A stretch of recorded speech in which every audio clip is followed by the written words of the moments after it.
দুনিয়ার মুসলমান দীপ্তহীন কণ্ঠে কথাগুলো বলছি, খুব মনোযোগ দিয়ে শোনেন। আমি কোনো দলের দালালি করতে এখানে আসি নাই। আমি বুঝি নাই বিএনপি, বুঝি নাই জামাত, বুঝি নাই চরমোনাই, বুঝি নাই ফুরফুরা, বুঝি নাই আওয়ামী লীগ, কিচ্ছু বুঝি না। কিন্তু আল্লাহর কোরআন দিয়ে দেশ চলবে, আল্লাহর কোরআন দিয়ে সমাজ চলবে, এইটা বলেছেন মুহাম্মদ সাল্লাল্লাহু আলাইহি ওয়াসাল্লাম। দুনিয়ার মুসলমান যদি আল্লাহর কোরআন দিয়ে এই দেশ চলতো, আল্লাহর কোরআন দিয়ে সমাজ চলতো। আল্লাহর কোরআনে চুরির কথা আছে না নাই? এই আওয়াজ করে কথা বলতে হবে, চুরির কথা আছে না নাই?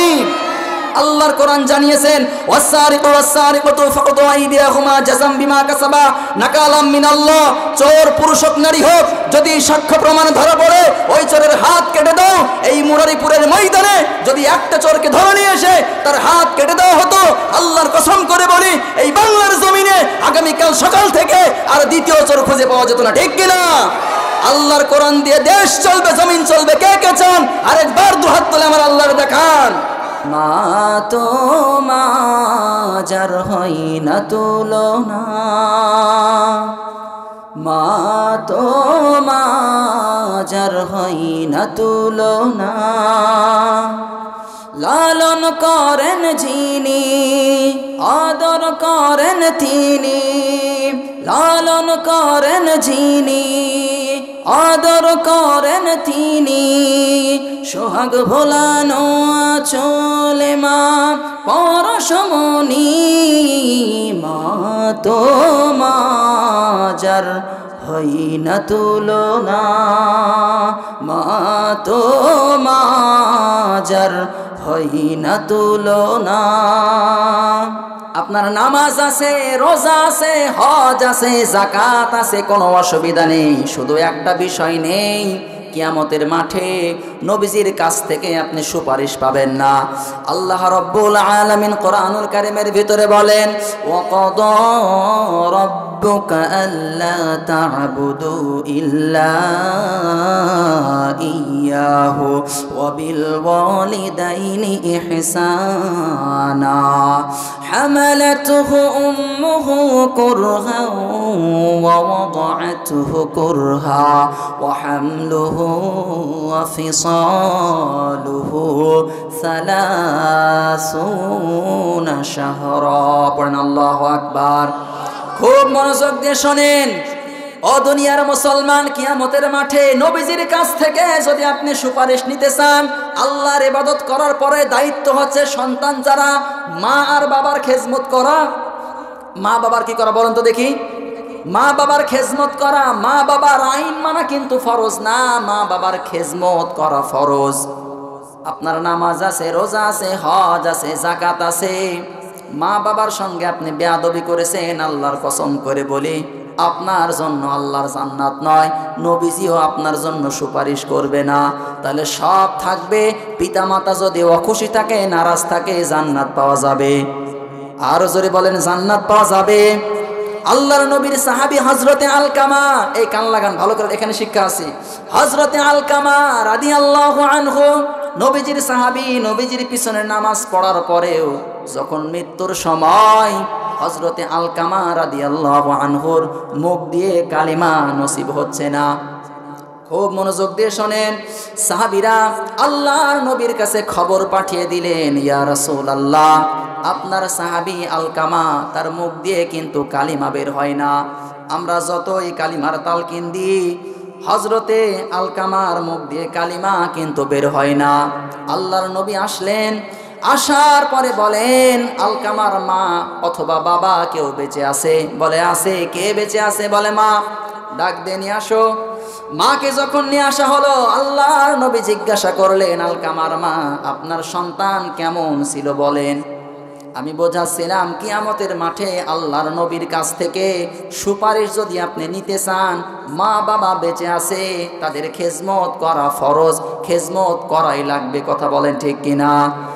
হযরতে আলকামার মা যখন আসলো, আল্লাহর নবী বলেন, আলকামার মা, আপনার সন্তান কেমন ছিল?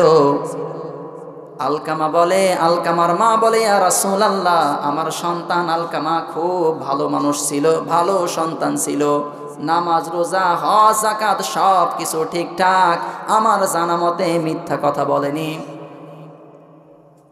আল্লাহর নবী বলেন, আলকামার মা, আপনি কি আপনার সন্তান আলকামার উপরে খুশি আছেন, রাজি আছেন?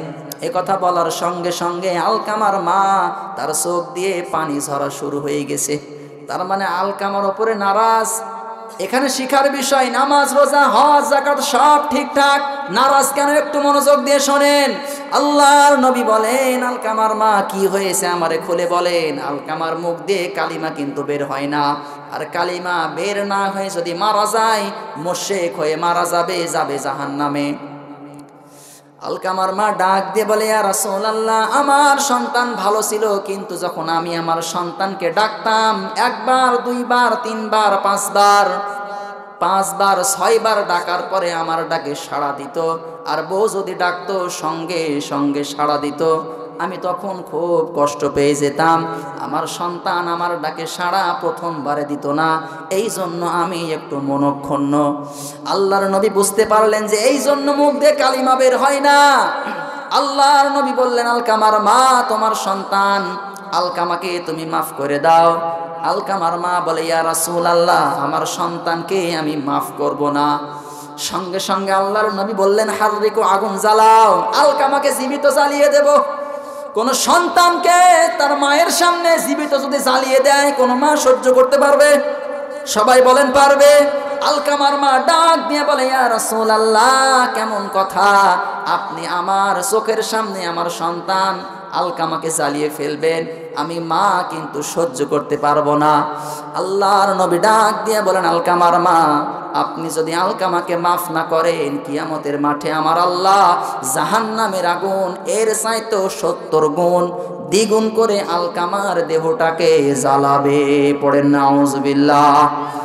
সঙ্গে সঙ্গে আলকামার মা বলে, আমার সন্তানকে আমি মাফ করে দিলাম। তারপরেই দেখে আলকামা উচ্চ আওয়াজ দিয়ে পড়ছেন, লা ইলাহা ইল্লাল্লাহু মুহাম্মাদুর রাসূলুল্লাহ। পড়েন সাল্লাল্লাহু আলাইহি ওয়াসাল্লাম। ও দুনিয়ার মুসলমান, আমার দিকে তাকান, এবার শিক্ষা আছে। এখানে সন্তান সাহাবী নবীজির কোনো অপরাধ নেই, মিথ্যা কথা নেই, সব ঠিকঠাক, শুধু মায়ের ডাকে সাড়া দিত দেরি করে, এজন্য মুখ দিয়ে কালিমা নসিব হয় না। আর এখানে অনেক সন্তান বসে আছে, বাবার গায়ে হাত তুলেছে, মায়ের গায়ে হাত তুলেছে। কথা বলেন ঠিক কিনা?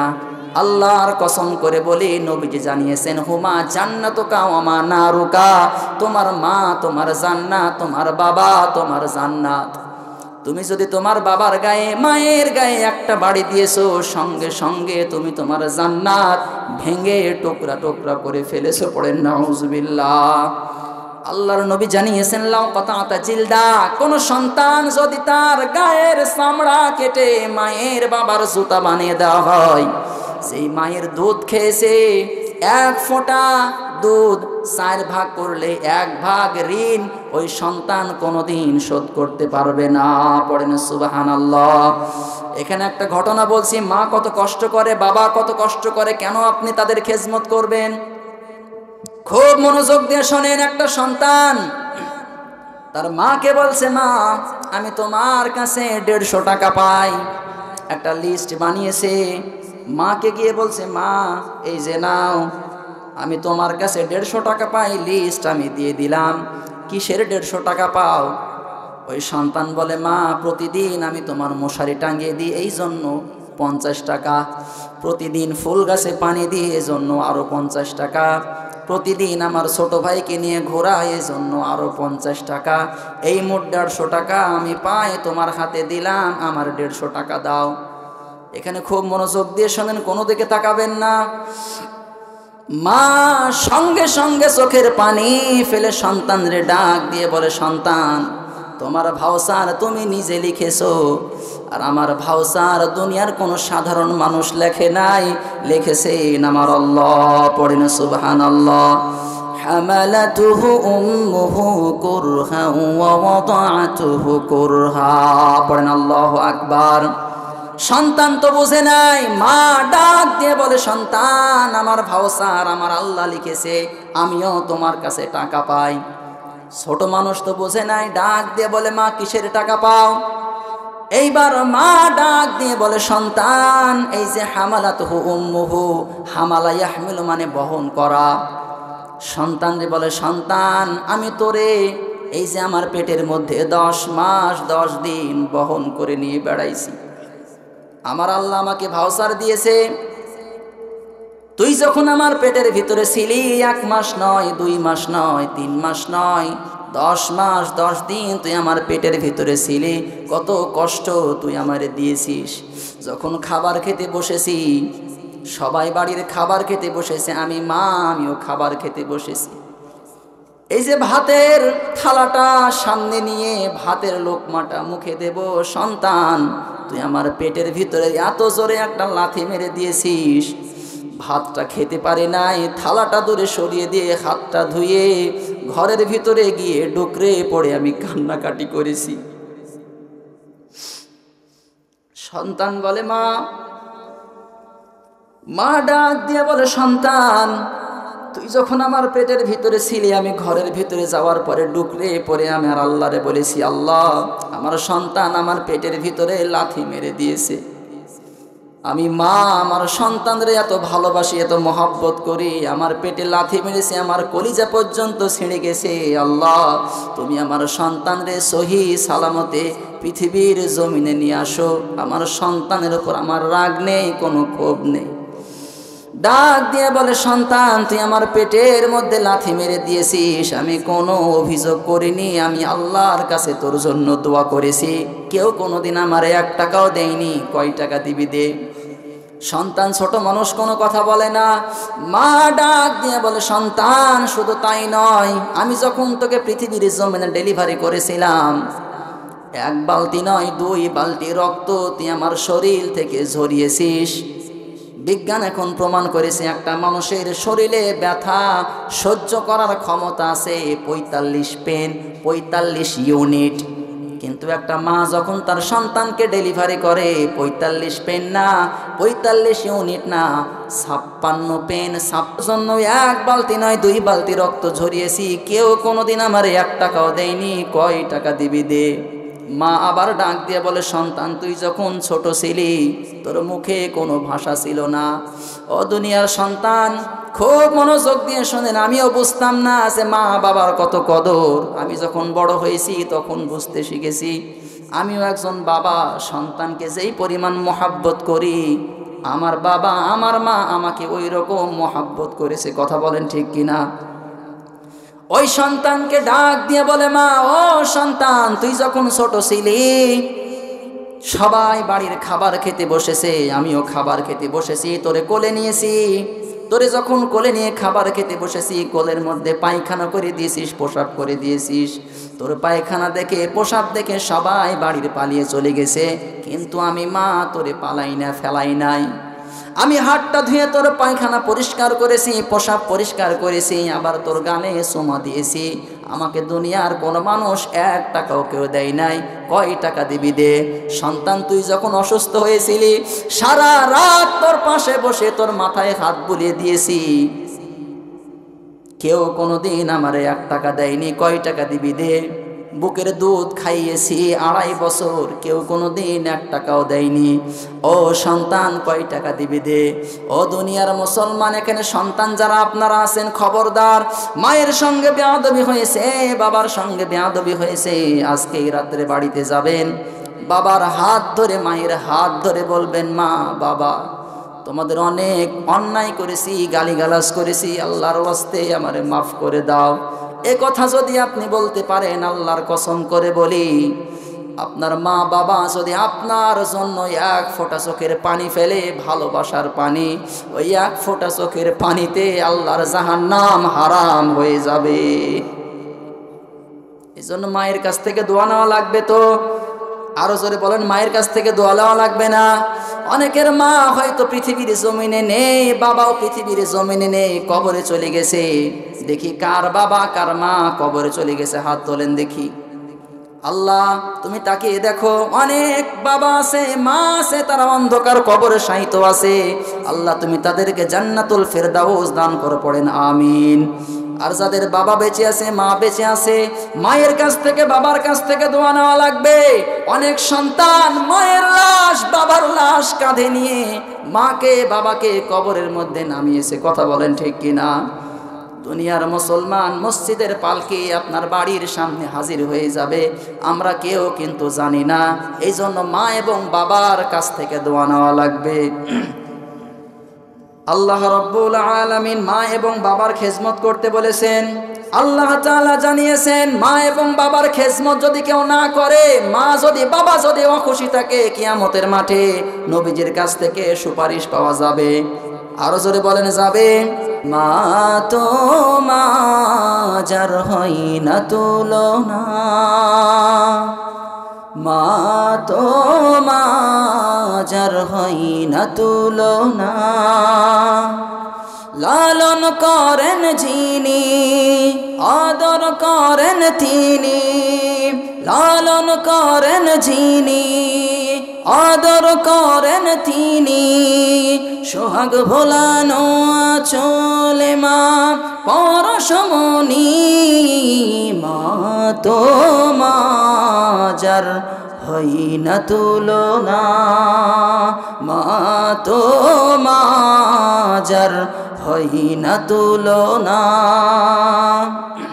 জাদু মাখা মুখের হাসি ভোলা তো যায় না, সবাই তো ভুলে গেলেও মা ভোলে না।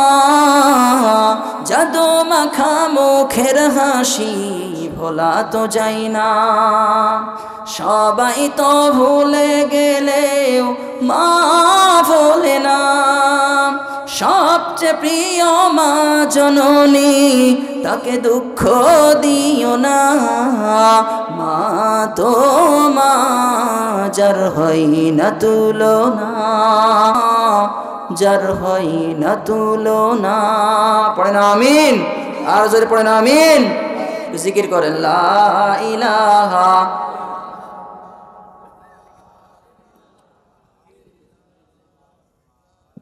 মাইক ম্যান করে একটু সাউন্ড লাগবে, দিন তো একটু হালকা ইকো দিন। তাহলে 3 নাম্বার যেটা আমরা শিখলাম, মা এবং বাবা। আপনার কি আলোচনা বুঝতেছেন? আমার আলোচনা কি বুঝেছেন? 1 নম্বরে কি বলেছেন বলেন তো দেখি। 1 নম্বরে কি বলেছিলাম? শুধু কি ইমান বলেছিলাম? ইমান বলেছিলাম। ইসলামের পথে টিকে থাকতে হবে কি নিয়ে? ইমান নিয়ে। 2 নম্বরে বলেছিলাম কি? হাক্কুল ইবাদ, বান্দার হক। আর 3 নম্বরে কি বললাম? পিতামাতার খেজমত। এই 3টা না থাকলে কিয়ামতের মাঠে নবীজির কাছ থেকে সুপারিশ পাওয়া যাবে? আরো জোরে বলেন যাবে। এরপরে আসেন 4 নম্বরে, যদি কেউ নবীজির কাছ থেকে কিয়ামতের মাঠে সুপারিশ নিতে চায়। এবার হাদিসের দিকে আসি। আল্লাহর নবী জানিয়েছেন, তিরমিজি শরীফের 315 নম্বর পৃষ্ঠার হাদিস। আল্লাহর নবী বলেন, মান তামাসসাকা বিসুন্নতি ইনদা ফাসাদি উম্মতি ফালাহু আজরু মিয়াতি শাহিদ। একটু মনোযোগ দিয়ে শুনেন। আল্লাহর নবী জানিয়েছেন, আমার উম্মতের ভিতরে এমন একটা সময় আসবে, এমন একটা জামানা আসবে, আমার উম্মতের দুরবস্থা চলবে। এখন আমাদের দুরবস্থা না সুঅবস্থা? আরো জোরে বলেন, দুরবস্থা না সুঅবস্থা? দুরবস্থা। ওই সময় যদি আমার কোনো উম্মত একটা মরা সুন্নাত জিন্দা করতে পারে, 100 গলা কাটা শহীদের সওয়াব ওই বান্দার আমল নামায় উঠিয়ে দেওয়া হবে। পড়েন সুবহানাল্লাহ। এই যে ফালাহু আজরু মিয়াতি শাহিদ, 100 গলা কাটা শহীদের সওয়াব ওই বান্দার আমল নামায় উঠিয়ে দেওয়া হবে। এটা যেন তো না বিষয় না। কিয়ামতের মাঠে যদি আপনি একটা শহীদ হয়ে দাঁড়ান, আল্লাহর জান্নাত আপনার জন্য অবধারিত, কিন্তু আপনার আমল নামায় থাকবে 100 গলা কাটা শহীদের সওয়াব নিয়ে আপনি দাঁড়াবেন, একটা মাত্র মরা সুন্নাত জিন্দা করতে পারলে। না, আপনি কথা বোঝেননি।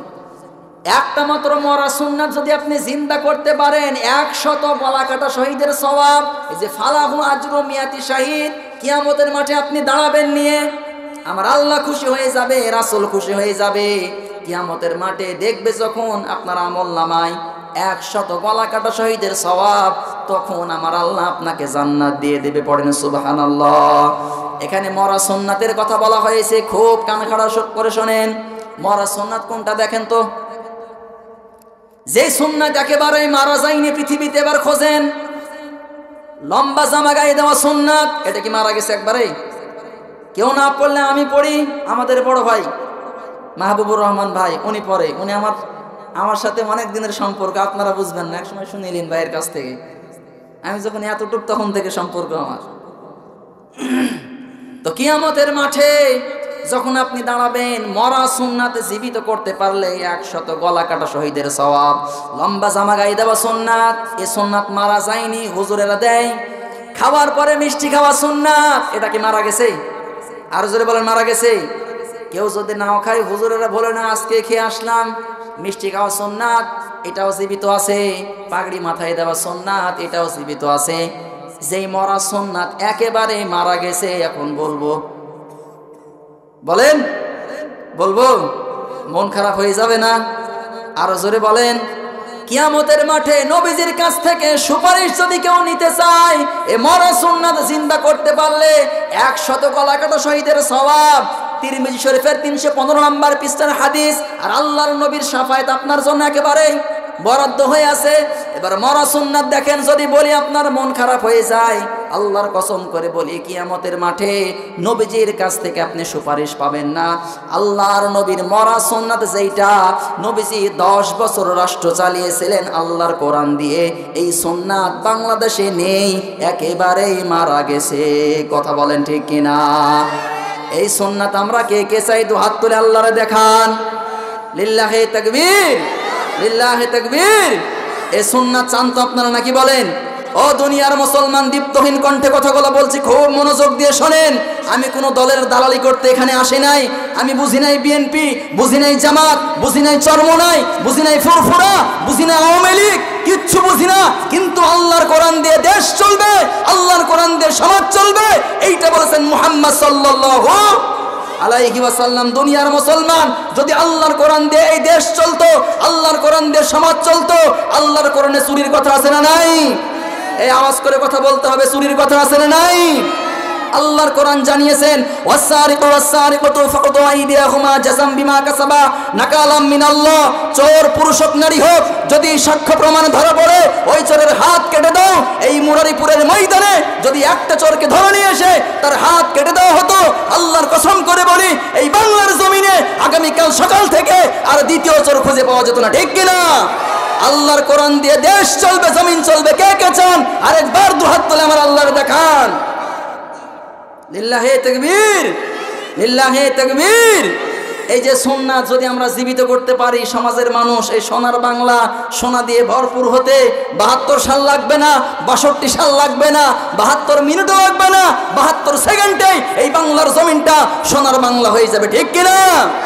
সম্মানিত ভাইরা আমার, তাহলে আল্লাহর কোরআনের আইন, আল্লাহর কোরআনের বিধান পৃথিবীর জমিনে যারা চাইবে না, এরা কিয়ামতের মাঠে নবীজির সুপারিশ পাবে? আর জোরে বলেন, পাবে? নবীজির মরা সুন্নাত। আমি কোনো দলের কথা বলেছি ভাই? কথা বলেন। সকালবেলা বলেন যে হুজুর রাজনীতি করে গেছি। আমি আল্লাহর কোরআনের বিধান চেয়েছি, এই কথাগুলো বলার জন্য আপনারা আমাকে নিয়ে এসেছেন নাকি বলেন? সম্মানিত ভাইরা আমার, 4টা পয়েন্ট বলেছি, আর একটা পয়েন্ট মাত্র বাকি আছে। আপনারা শুনতে চান তো ইনশাআল্লাহ? শুনতে চান তো ইনশাআল্লাহ? শুনবেন তো ইনশাআল্লাহ? দেখি আরেকবার তাকবীর না, লিল্লাহি তাকবীর। আমার মরণ আসিবে কখনো কেউ তো জানে না, আমার মরণ আসিবে কখনো কেউ তো জানে না। ঠিক কিনা? আমি মরে গেলে আমায় তোমরা ভুইলা যাইও না, আমি চলে গেলে আমায় তোমরা ভুইলা যাইও না। আমার মরণ আসিবে কখনো কেউ তো জানে না, আমার মরণ আসিবে কখনো কেউ তো জানে না। আমি চলে গেলে আমায় তোমরা ভুইলা যাইও না, আমি মরে গেলে আমায় তোমরা ভুইলা যাইও না। আমার মরণ আসিবে কখনো কেউ তো জানে না। এই দুনিয়ায় চিরজীবন থাকার জায়গা না, অন্ধকার কবর যে আমার আসল ঠিকানা। এই দুনিয়া দুনিয়ায় চিরজীবন থাকার জায়গা না, অন্ধকার কবর যে আমার আসল ঠিকানা। ও ভাই অন্ধকার কবর যে আমার আসল ঠিকানা।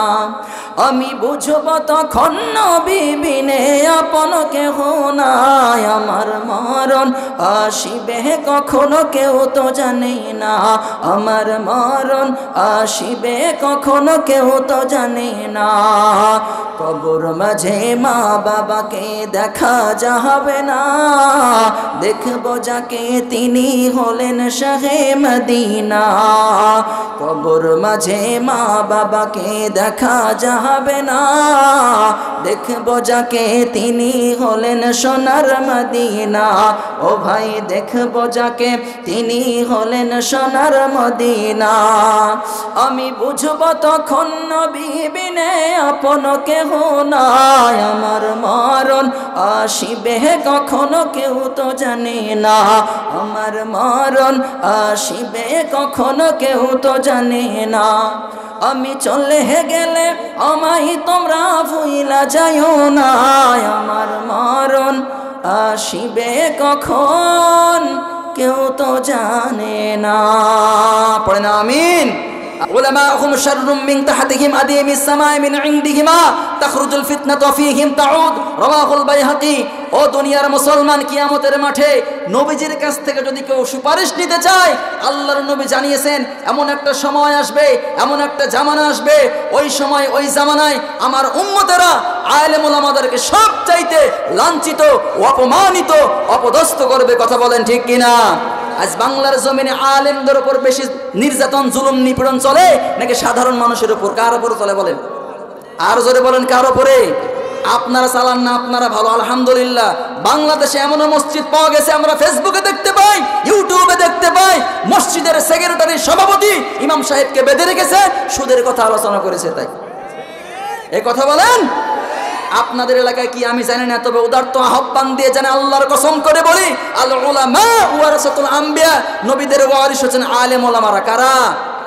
কথা কিন্তু ভালো করে বুঝে শুনে বলেন, নবীদের ওয়ারিস কারা? আলেম ওলামারা। আল্লাহর নবী বলেছেন আমার ওয়ারিস পৃথিবীর জমিনে আমার উম্মতের ভিতরে যারা আলেম হবে। আর আজকে আমাদের সমাজে মসজিদের টাইলস দেয়, মসজিদের বিশাল বিশাল, করার অসুবিধা না, আমি মানা করছি না, মসজিদে ফ্যান লাগান, ঝাউবাতি লাগান, সব লাগান, কিন্তু ইমাম সাহেবের বেতন কত দেন বলেন আমারে? না আমি কোনো টার্গেট করে বলছি না, এটা আপনাদের নৈতিক দায়িত্ব। মানে তো ভাইয়েরা আমার, তো ইমাম সাহেবদেরকে আমি বলি যে আপনারা মুসল্লিদেরকে একটু হেকমতে কাজ চালায়েন। আর আপনারা মুসল্লি যারা আছেন, এটা কিন্তু আপনারা মনে করেন যে শুধু মসজিদে দিলে আল্লাহ খুশি হয়ে যাবে, এটা কি বাস্তব? ইমাম সাহেবের ঘরে একটা ভালো ফ্যান থাকে না, একটা ভালো লাইট থাকে না, আর অথচ মসজিদে হাজার ঘন্টা ফ্যান পড়ে থাকে, এগুলো কিন্তু ইনসাফের ভেতরে পড়ে না। কিয়ামতের মাঠে যদি আপনি যার পিছনে আপনার আখিরাত, যার পিছনে আপনি নামাজ পড়েন, যে আপনার সন্তানকে পড়ায়, বিনা টাকায় আপনার জানাজা পড়িয়ে দেয়, আপনি অসুস্থ হয়েছেন, হুজুর একটু আসেন, হুজুরটা আমার জন্য দোয়া করেন, হুজুর আমার বাবার জন্য একটু কবর জিয়ারত করেন, হুজুর আমার একটু বাড়িতে চলেন, আমার ছেলেটা অসুস্থ আছে, সব কাজে হুজুরে লাগে, আর হুজুরকে আপনি দেখতে পারেন না, হুজুরকে 500 টাকা দিতে আপনার কলিজা ফেটে যায়। ভাই কেমন কথা এটা বলেন? আপনি মারা যাবেন, সব দায়িত্ব এই হুজুর পালন করবে, আর হুজুরের পর আপনার একটু উদারত আহ্বান দেন। আমি হুজুর বলে বলছি না, আমিও কিন্তু একসময় 2000 টাকা বেতনে চাকরি করেছি, আল্লাহ এখন খুব ভালো রেখেছে। আপনাদের এলাকায় কি অবস্থা জানি না, আমি প্রত্যেকটা জায়গায় কথাগুলো বলি, কারণ আজকে আমাদের সমাজে সবচাইতে নির্যাতিত ও নিষ্পেষিত আলেম ওলামারা। কথা বলেন, হুজুর জোরে হাঁটলেও দোষ, আস্তে হাঁটলেও দোষ, লম্বা জামা গায়ে দিয়ে বলবে এই সিটের দাম হুজুরদের জন্যই বাড়ি। কথা বলেন, বেশি যদি খেতে পারেন, কত খাই রে, আবার যখন খেতে পারবেন না, এই হুজুর খাই না, বেকার খালি খাবার নষ্ট হইল। জোরে হাঁটবেন তাও সমস্যা, জোরে পাঁদবেন তাও সমস্যা, নাকি বলেন? হুজুর জোরে পেঁদেছে কেন? ভাই সব সমস্যা। যাই হোক, ওদিকে আমি আর গেলাম না। তাহলে আলেম ওলামাদের সঙ্গে সম্পর্ক রাখতে হবে, এটাও কিন্তু হাদিসের ভিতর আছে, বললাম বাইহাকি শরীফের হাদিস। এবার সর্বশেষ 6 নাম্বারটা, 5 নাম্বার বললাম, 6 নাম্বার। ও দুনিয়ার মুসলমান, এই 6 নাম্বারটা বলে শেষ করে দেব। আমরা সকলেই মিলে দোয়া করে একেবারে বাড়ি চলে যাব। সকলে পড়েন লিল্লাহি তাকবীর, লিল্লাহি তাকবীর। কিয়ামতের মাঠে নবীজির কাছ থেকে যদি কেউ সুপারিশ নিতে চায়, ও দুনিয়ার মুসলমান খুব মনোযোগ দিয়ে শোনেন, এই পৃথিবীর জমিনে আপনি এমনভাবে চলাফেরা করবেন, এমনভাবে বসবাস করবেন যাতে আপনাকে দেখে মনে হয় একজন মুসাফির। আরো জোরে বলেন কি? মুসাফির মানে বুঝেন? একজন ফকির, আপনার কিছুই নেই, ঘর নেই, বাড়ি নেই, কিছুই নেই। হযরতে আবু যার রাদিয়াল্লাহু আনহু, খুব মনোযোগ দিয়ে শোনেন, হযরতে আবু যার রাদিয়াল্লাহু আনহু তার ঘরের মধ্যে এমন কিছু সাহাবী প্রবেশ করলেন। প্রবেশ করার পরে দেখে ঘরের মধ্যে কিছুই নেই। আমার দিকে তাকান, ঘরের মধ্যে কিছুই নেই, শুধু একটা পানি খাওয়ার জন্য মশক আছে আর একটা গায়ে দেওয়ার কম্বল। পানি খাওয়ার জন্য কি বলেন?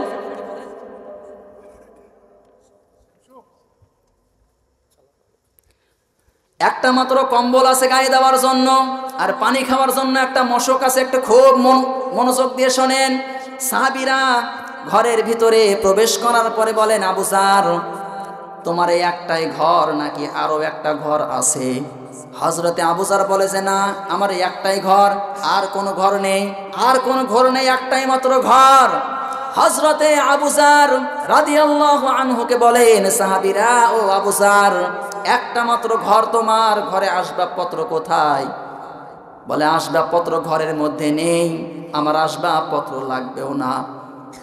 সাহাবীরা বলেন, আবু যার, বসবাস করতে খাট লাগে, চেয়ার লাগে, আলমারি লাগে, এগুলো তো থাকার দোষের কিছু না, ঘরের মধ্যে কেন আসবাবপত্র নেই?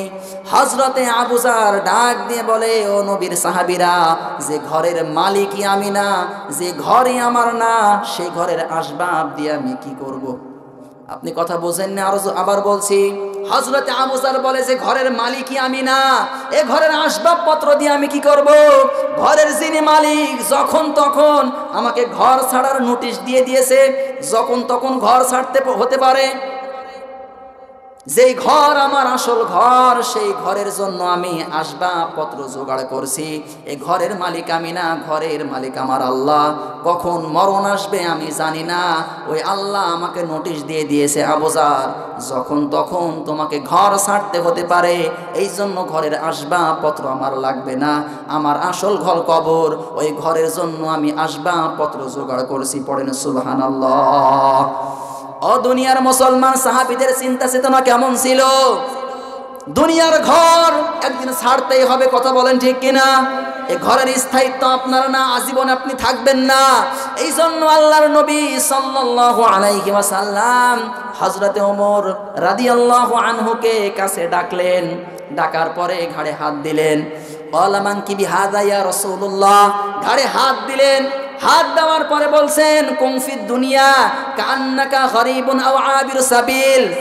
বুখারী শরীফের 4616 নম্বর হাদিস। হযরতে ওমরকে ডাক দিয়ে বলছেন, ওমর, পৃথিবীতে তুমি এমন ভাবে চলাফেরা করো, পৃথিবীতে তুমি এমন ভাবে বসবাস করো, যাতে তোমাকে দেখে মনে না হয় তুমি একজন ক্ষমতাশীল, যাতে তোমাকে দেখে মনে না হয় তুমি একজন রাজা, তুমি একজন পথিক, তুমি একজন মুসাফির, সফর করে এসেছো আবার তুমি চলে যাবে, এই রকম করে বসবাস করো। ক্ষমতার দাপট কোনো সময় দেখাবে না, টাকার অহংকার কোনো সময় দেখাবে না। হযরতে ওমরকে আল্লাহর নবী এইরকম করে নসিহত করেছেন। এরপর থেকে হযরতে ওমর সাহাবীদেরকে বলতেন, ও আমার সাহাবীরা, মুতু ক্বাবলা আন তামুতু, তোমরা যখন মারা যাবা, মরণের আগে একবার মরে দেখো কেমন লাগে। মরণের আগে কি মরা যায়? মরণের আগে মরা যায়? মরা যায় না। কিন্তু রাত্রে যখন আপনি ঘুমাবেন, বিছানায় পিঠ লাগিয়ে চক্ষুটা বন্ধ করে ভাববেন, এই মুহূর্তে যদি আমি মারা যাই, সব কিছু চলবে, আমার জন্য কেউ থেমে থাকবে না। আমার সন্তান, আমার স্ত্রী, আমার ছেলে মেয়ে, আমার অর্থ সম্পদ সব থেকে যাবে, আপনি চলে যাবেন। আপনার স্ত্রী হয়তো কাঁদবে, একদিন, 2 দিন, 3 দিন, 5 দিন, 1 মাস, ভুলে যাবে, আর কাঁদবে না। আপনার সন্তানগুলো আপনার সম্পদ নিয়ে ভাগ বাটোয়ারা করে দুনিয়ার জমিনে তারা সুখে শান্তিতে বসবাস করবে। হয়তো আপনার কথা স্মরণ করবে, খুব বেশি হলে 2 ঈদে 2 বার, এরপরে হয়তো আর কোনো খোঁজ খবরই নেবে না। ও দুনিয়ার মুসলমান, এই জন্য হযরত ওমর ফারুক বলেন, যখন তোমরা সকাল পেয়ে যাও, সন্ধ্যার আশা করিও না, আবার যখন তোমরা সন্ধ্যা পেয়ে যাও, সকালের আশা করিও না। কারণ সন্ধ্যা পেয়েছো, সকাল পাবে কিনা গ্যারান্টি আছে? আরো জোরে বলেন আছে? আবার সন্ধ্যা পেয়েছো, রাত সকাল পেয়েছো, রাত্রি পাবা কিনা গ্যারান্টি নেই। এই জন্য পৃথিবীতে এমনভাবে চলাফেরা করা লাগবে মুসাফিরের মতো। আর যদি মুসাফিরের মতো চলাফেরা করেন, সম্পদ যদি অল্প থাকে, অল্প খেয়ে অল্প জমিয়ে আল্লাহর সামনে দাঁড়াবেন, হিসাবও কম হবে। কথা বলেন ঠিক কিনা? এই জন্য পৃথিবীতে ক্ষমতার দাপট দেখানো যাবে, আরো জোরে বলেন যাবে। কিয়ামতের মাঠে যারা ক্ষমতাশীল, আমার আল্লাহ বলবেন লিমানিল মুলকুল ইয়াউম লিল্লাহিল ওয়াহিদিল কাহ্হার। কোথায় পৃথিবীর ক্ষমতাশীল আজকে দাঁড়া? কেউ দাঁড়াতে পারবে না। সম্মানিত ভাইরা আমার, এই জন্য অল্প আছে, অল্প খান, অল্প জামান, এর ভিতরে বরকত দিয়েছেন আল্লাহ, ঠিক কিনা বলেন? সম্মানিত ভাইরা আমার, সংক্ষিপ্ত পরিসরে এই 6টা বিষয় বুঝিয়েছি, 12টা বেজে গেছি, আর করছি না।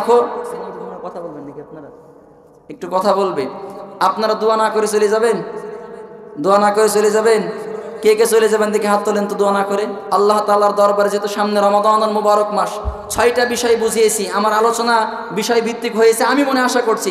1 নম্বরে বলেছি কিয়ামতের মাঠে নবীজির কাছ থেকে সুপারিশ পেতে হলে ইসলামের পথে টিকে থাকতে হবে ঈমান নিয়ে। আলোচনা কি মনে আছে? 2 নম্বরে কি বলেছিলাম বলেন? হাক্কুল ইবাদ, বান্দার হক ফিরিয়ে দেওয়া লাগবে। 3 নম্বরে কি বলেছিলাম? পিতামাতার খেজমত। আর 4 নম্বরে কি বলেছিলাম বলেন? আল্লাহর পৃথিবীর জমিনে আল্লাহুল খালকু ওয়াল আমর ইনিল হুকমু ইল্লা লিল্লাহ, আল্লাহর জমিনে আল্লাহর দ্বীন কায়েম, কোরআনের বিধান চালু করার চেষ্টায় থাকতে হবে, নাকি বলেন? আর 6 নম্বরে বলেছি যে পৃথিবীর জমিনে যারা অল্প খায়, অল্প জমায়, অল্পতেই সন্তুষ্ট থাকে, এদের জন্য নবীজি আগে সুপারিশ করবেন। পড়েন সুবহানাল্লাহ। আমরা সকলের জন্য খাস করে দোয়া করব। প্রধান অতিথি, বিশেষ অতিথি, আমাদের সভাপতি এবং আমাদের যুবক ভাই যারা আয়োজন করেছেন এবং আপনারা যারা দান করেছেন এবং মহিলা প্যান্ডেলে মা বোন যারা আছেন, আমরা সকলে আরেকবার দুরূদ ইব্রাহিম পড়ি। আল্লাহুম্মা সাল্লি আলা মুহাম্মাদ ওয়া আলা আলি মুহাম্মাদ কামা সাল্লাইতা আলা ইব্রাহিম ওয়া আলা আলি ইব্রাহিম ইন্নাকা হামিদুম মাজিদ। اللهم بارك على محمد وعلى آل محمد كما باركت على إبراهيم وعلى آل إبراهيم إنك حميد مجيد. اللهم آمين. ربنا ظلمنا أنفسنا وإن لم تغفر لنا وترحمنا لنكونن من الخاسرين. رب العالمين الله গভীর রজনী রাত রব্বুল আলামিন কোরআন সুন্নাহ থেকে কিছু কথা বলেছি। আল্লাহ, তোমার বান্দারা আমার সামনে বসে আছে। আল্লাহ, মা বোনেরা, মহিলা পর্দার অন্তরালে বসে আছে। আল্লাহ রব্বুল আলামিন সকলকেই নিয়ে তোমার দরবারে 2খানা হাত তুলেছি। আমি গুনাহগার রব্বুল আলামিন, জানি না কার হাতখানা তুমি পছন্দ করো। আল্লাহ, তুমি আমাদের জীবনের গুনাহগুলো মাফ করে দাও। রব্বুল আলামিন, আমার সামনে অনেক দাড়ি পাকা মুরব্বী বসে আছে। আল্লাহ, যুবক ভাইরা বসে আছে, প্যান্ডেলে অনেক আলেম ওলামা বসে আছে। আল্লাহ, মসজিদের ইমাম সাহেব বসে আছে। রব্বুল আলামিন, আমি জানি না কার মনে কি ব্যথা বেদনা রে। আল্লাহ, কার মা নাই, কার বাবা নাই, আমি জানি না। গভীর রাতে মায়ের কথা স্মরণ করে, বাবার কথা স্মরণ করে, আল্লাহ তোমার বান্দারা বান্দিরা 2 চোখের পানি ছেড়ে দিয়ে বাবার জন্য, মায়ের জন্য ফরিয়াদ করে।